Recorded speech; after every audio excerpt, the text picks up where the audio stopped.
પતિ નોકરી કરે અને પત્ની પણ એટલી જ સુંદર દેખાવડી.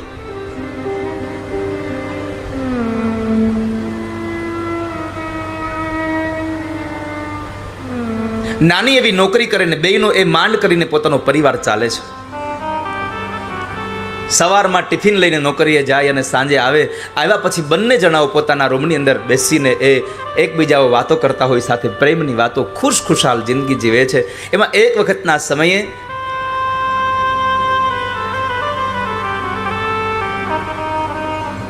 પતિ નોકરીએથી આવે છે, પાણીનો પ્યાલો આપ્યો છે, ચાનો કપ આપીને બંને જણા જ્યારે લિવિંગ રૂમમાં બેઠા છે આગળ, બે જણા વાતો કરે છે. વાતોમાં બરાબર પત્નીએ કહ્યું, સાંભળ્યું હું તમને શું કહેતી હતી ખબર છે, આપણા લગ્નને કેટલા વર્ષો થઈ ગયા? અરે હા, આટલા વર્ષો વીતી ગયા આપણા લગ્નને. આપણા બેની જોડી કેટલી સરસ જામે છે. તારી વાત સાચી છે. એક વાત કહું તમને, ભગવાને મને આટલું સૌંદર્ય આપ્યું છે, સૌંદર્યની સાથે સાથે આ સૌંદર્યના અભિવૃદ્ધિ કરે એવા મને માથાના વાળ આપ્યા છે, પણ તમને કોઈ દી એમ ન થયું કે હું સારું બક્કલ મારી ઘરવાળીને લઈ દઉં? બે જણા બે વાતો કરે છે, તમને કોઈ દિવસ એમ ન થયું કે સારી એક મોંઘી પિન લઈ દઉં માથામાં નાખવાની? પતિ કહે છે, અરે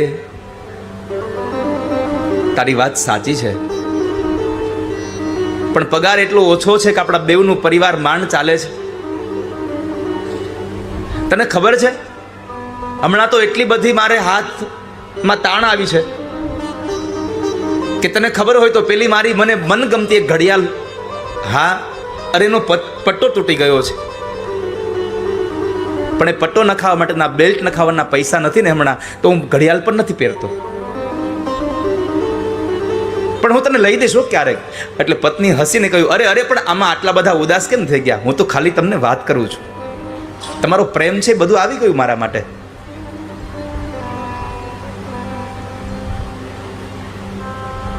પરિવારનો સમય ચાલે છે. એમાં એક સવારે નોકરીએ ગયો એક પુરુષ સાંજે જ્યારે નોકરીએથી આવે છે ને પોતાની એ ઓફિસ છોડીને રસ્તામાં ચાલ્યો આવે, રસ્તામાં એક ઘડિયાળની દુકાન જોવે છે. એ ઘડિયાળની દુકાને જાય છે, પોતાની બેગમાંથી તૂટેલા એ બેલ્ટ વાળી ઘડિયાળ કાઢી અને કાઉન્ટર પર રાખે છે. એટલે દુકાન માલિક એમ કહે છે કે સાહેબ, આમાં બેલ્ટ સસ્તો નાખું કે મોંઘો નાખું?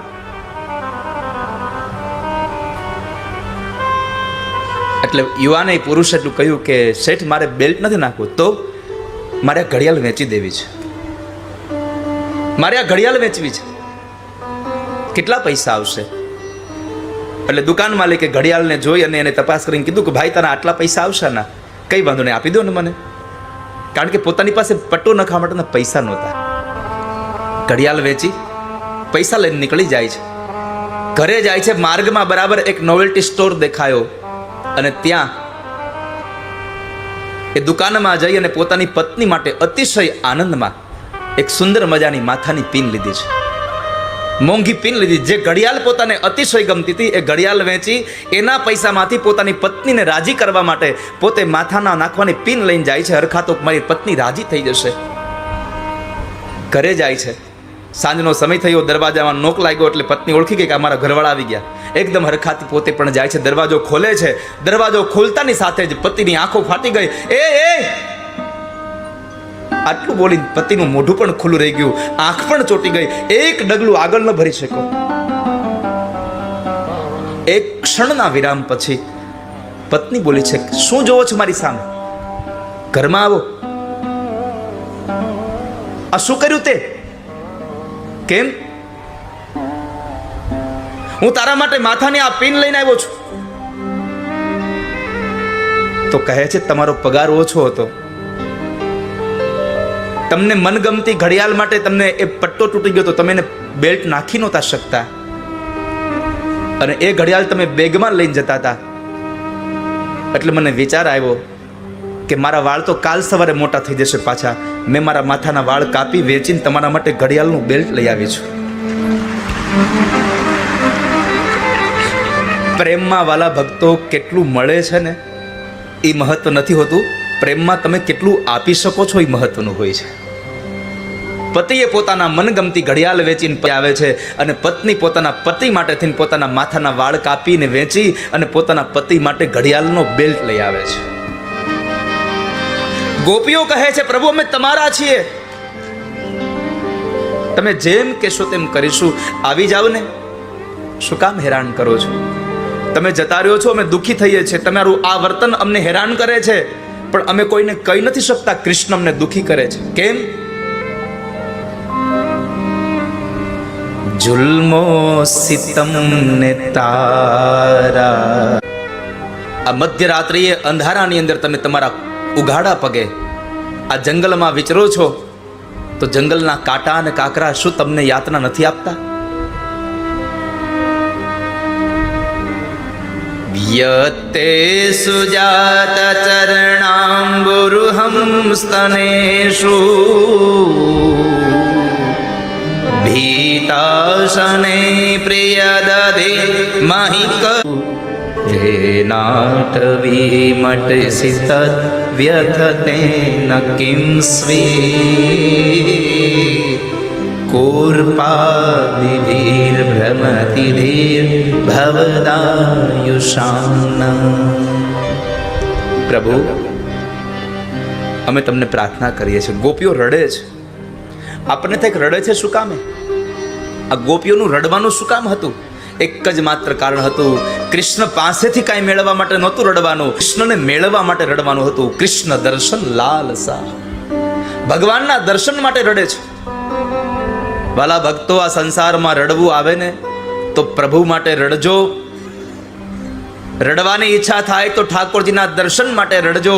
બાકી જો ભૌતિક સુખ માટે રડ્યા તો એ રડવું પણ તમારું નિષ્ફળ જવાનું છે, અને પરમાત્માના દર્શન માટે રડશો તો એ રડવું પણ સાર્થક બની જશે તમારું પરમાત્મા માટે. પ્રભુના દર્શન માટે રડીએ. એકમાત્ર કૃષ્ણ દર્શન લાલસા, કનૈયાના દર્શન માટે, પ્રભુના દર્શન માટે છે. અને અંતે શાસ્ત્રો, ગ્રંથો, પુરાણો કહે છે કે આ સંસારમાં ગમે તેવો શરીર હોય, ગમે તેવો શક્તિશાળી રાક્ષસ હોય, તો એની સામે પણ પરમાત્મા જીતી ગયા છે. પણ પરમાત્મા ગોપીઓના પ્રેમ પાસે હારી ગયા છે. જે વસ્તુ આ સંસારમાં તમે શસ્ત્રથી ન જીતી શકો, એ માત્ર ને માત્ર એક પ્રેમના કાચા તાતણાથી તમે જીતી શકો છો. તમારો પ્રેમ સામેવાળા માણસને તમારો બનાવવા માટે થઈને મજબૂર કરી દે છે, પણ તમારો વિશુદ્ધ પ્રેમ હોવો જોઈએ. અને એ ગોપીઓના પ્રેમને વશ થઈને પરમાત્મા ફરી પાછા આવી અને એ સફેદ વસ્ત્રો પર બિરાજમાન થયા. જાણે આકાશની અંદર તારાઓની મધ્યમાં ચંદ્રમા શોભે, એમ ભગવાન કૃષ્ણ ગોપીઓની મધ્યમાં આવીને બેઠા છે. અને ગોપીઓને પ્રશ્ન કર્યો, કહો ગોપીઓ, શું પ્રિય કરું તમારું? પ્રિયમ કિમ કરવાણી વા, શું તમારું પ્રિય કરું? ગોપીઓ ભગવાનને પ્રાર્થના કરે, પ્રભુ એક કૃપા કરજો. આજ અમારી આંખોની સામેથી તમે ગયા તો ભલે ગયા, આજ હજી પણ તમારા વિયોગમાં તમારી કથાઓ અને તમારા ગુણને સાંભળીને તમારી ગોપીઓ જીવે છે. પણ હવે જો કૃષ્ણ અમારી સામેથી ગયા તો ગોપીઓ નહીં જીવી શકે, મરી જશું અમે. આપ ન જશો. હા ગોપીઓ, બીજું તો કહે છે કે એક ઈચ્છા અધૂરી રાખીને જતા રહ્યા હતા. આપ એમને રાસ રમાડતા રમાડતા અધૂરા છોડ્યા છે. અમારી અધૂરી ઈચ્છાઓને સંપન્ન કરો. અને પરમાત્મા એ અધૂરી ઈચ્છાઓને સંપન્ન કરી રહ્યા છે. ભગવાને પુનઃ એક વખત રાસ રચાવ્યો. પરમાત્મા ગોપીઓની સામે લટકા કરે છે, પણ પરમાત્મા ગોપીઓની સામે લટકા કરે છે સમયે કહેવાની ઈચ્છા થાય છે કે એક સ્ત્રીની સામે પરમાત્મા લટકા નથી કરતા. ચિત ચૈતન્ય તદરૂપ છે, ચિત ચૈતન્ય તદરૂપ છે. બ્રહ્મ લટકા કરે બ્રહ્મની સામે. ભગવાન બ્રહ્મની હારે લટકા કરે છે. કારણ કૃષ્ણ ગીતાજીમાં બોલ્યા છે કે મમે વાંશો જીવ લોકે જીવ ભૂત સનાતન. આ સંસારનો તમામ જીવ એ મારો અંશ છે અને હું અંશી છું. જો કદાચ કૃષ્ણ આવીને આપણી સામે નૃત્ય કરે તો એ આ જગતના સામાન્ય વ્યક્તિની સામે નૃત્ય નથી કરતા, પોતાના જ અંશની સામે નૃત્ય કરી રહ્યા છે. ચિત્ત ચૈતન્ય તદરૂપ છે, બ્રહ્મ લટકા કરે બ્રહ્મની સામે. ભગવાન ગોપીઓ સાથે રાસ રમ્યા છે. પુનઃ એ કથાને ભગવાન સુખદેવજી મહારાજે રાજા પરીક્ષિતને સંભળાવી અને રાસ પંચાધ્યાયની કથા સમજાવી. કારણ કે ભગવાન તો બધાની ઈચ્છાને સંપન્ન કરનારા છે. પરમાત્મા કોઈની ઈચ્છાને અધૂરી નથી રાખતા. કદાચ આ ભવમાં પૂરી ન થાય તો બીજા ભવમાં જેવી જેવી ઈચ્છાઓ, જેવું જેવું કર્મ, આ ભવે પૂરું ન થાય તો બીજા ભવે પૂરું થાય. સિસારા સાહેબ, આ ભવે પૂરું ન થાય તો બીજા જ ભવમાં. શું કામે? એક માણસને નોકરી ધંધો કરતો હતો નામદેવ બાપુ. તો નોકરી કરતો હતો અને નોકરી કરતા કરતા ઈચ્છા થઈ કે હવે એક મોંઘી કાર લેવી છે. હવે પગાર પ્રમાણે એની કાર મોંઘી આવે એવી કાંઈ શક્યતા નહીં. અને પછી તો આપણને ખબર જ છે ને કે આપણે આપણી અપેક્ષાઓ પૂરી કરવા શું કરીએ, ગમે તેનું કરી નાખીએ. એટલે નાના નાના માણસોના પણ એને પૈસા ખૂબ લીધા, ખૂબ લૂંટ્યા. જેમ કૂતરો રોટલા બીજાના હાથમાંથી લઈ લે એમ બીજાના હાથમાંથી લઈ લીધું. પણ થયું એવું કે કાર આવીને એની પહેલા એનો કાળ આવી ગયો. મનગમતી કાર લેવા માટે એને ખૂબ લોકોના ગળા લૂહ્યા, કોકના મોઢામાંથી કોળિયા કાઢવી લીધા અને પૈસા ભેગા કર્યા. અને એના બરાબર એ કારનો સમય આવે એની પહેલા કાળ આવી ગયો, માણસ મરી ગયો. હવે એની ઈચ્છા તો અધૂરી રહી કાર નહીં, મોંઘી કારમાં બેસવાનું હતું. તો ભગવાને શું કર્યું? આ જન્મમાં એવા કામ કર્યા, બીજા જન્મે કૂતરું બનાવ્યું. કૂતરું સારું બનાવ્યું પાછું, ઓલું ધોળું કૂતરું, રૂછડાવાળું. છોકરાને ન હાચવે એટલું કૂતરાને હાચવે. હા, મોંઘા મોંઘા બિસ્કીટ એને ખવડાવે. એ કૂતરો બનાવ્યો ને એ કૂતરો ભાગશાળી એટલો હતો કે એ કૂતરાને એક કરોડપતિના દીકરાએ એને પાડ્યું, એના મેલમાં રાખ્યું. હવે કરોડપતિ અબજોપતિ માણસ હોય તો એના ઘરમાં તો મોંઘી કારો હોય જ. જ્યારે એ છોકરાઓને પરિવાર બધા લોકો જ્યારે ફરવા જતા હતા ત્યારે બીજા બધા પાછળની સીટમાં બેઠા હતા, કૂતરું આગળની સીટમાં બેઠું હતું. આ જન્મની ઈચ્છા આ જન્મે પૂરી કરી. પરમાત્મા તો બધાની ઈચ્છા પૂરી કરવા વાળા છે. હવે નક્કી તમારે કરવાનું છે કે આપણે હું બનીને કારમાં બેહવું છે. જીવી કરો છો કરણી